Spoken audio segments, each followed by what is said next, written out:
আমি আব্দুল আজিজ তালুকদার, বাড়ি রাখালগাছি, উপজেলা নগরকান্দা, জেলা ফরিদপুর। আমি লাল তীর কিং পেঁয়াজ বীজ আবাদ করছি 2 বিঘা জমিতে। ইনশাল্লাহ অন্যান্য বছর প্রতি বছরই আমি করি, তো এই বছরে খুবই ফলন হয়েছে। হ্যাঁ, যা আশা করছিলাম তার চেয়ে তো ভালো ফলন এবার ইনশাল্লাহ আশা করা যাইতেছে। প্রতি বিঘায় 140 থেকে 150 মণ পেঁয়াজ হবে, এটা আমরা অনুমান ধারণা করতেছি। আমি প্রতি বছরই লাল তীর পেঁয়াজ বীজ ব্যবহার করি। হ্যাঁ, এটার সংরক্ষণ ক্ষমতাও প্রায় 8 থেকে 9 মাস। হ্যাঁ, পেঁয়াজের কালার কোয়ালিটি ভালো থাকে এবং ফলনও ভালো থাকে, ওজনও ভালো থাকে।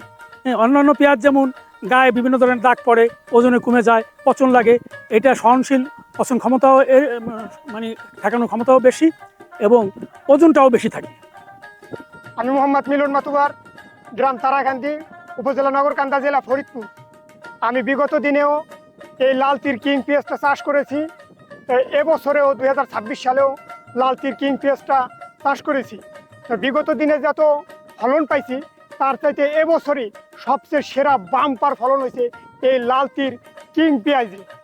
এই লাল তীর কিং পেঁয়াজ বিগত দিনে চাষ করে যে ফলনটা পেয়েছি তার চেয়ে এবার যে ফলন, তাতে আপনার যে প্রতি বিঘায় 52 শতকে আপনার যে 140 থেকে 150 মণ।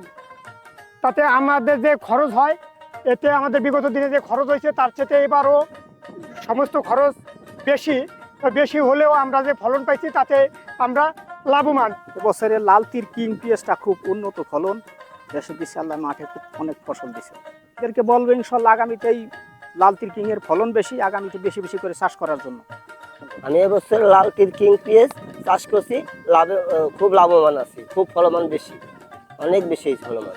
আমি চাষি ভাইদের বলতেছি, এই যে ভ্যানটার কাছে আমি দাঁড়া, এটা আমারই ক্ষেতের পেঁয়াজ। হ্যাঁ, খুব সুন্দর ফলন হয়েছে এবং বেশিরভাগই এককন্দ বিশিষ্ট। হ্যাঁ, এবং সাইজ কোয়ালিটি ভালো, কালার কোয়ালিটিও ভালো হয়েছে।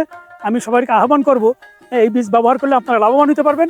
আমি সকল চাষিকে বলবো আপনারাও লাল তীর পেঁয়াজের বীজ আবাদ করেন এবং এতে লাভ বেশি, ফলন বেশি এবং বাজার মূল্য এতে বেশি।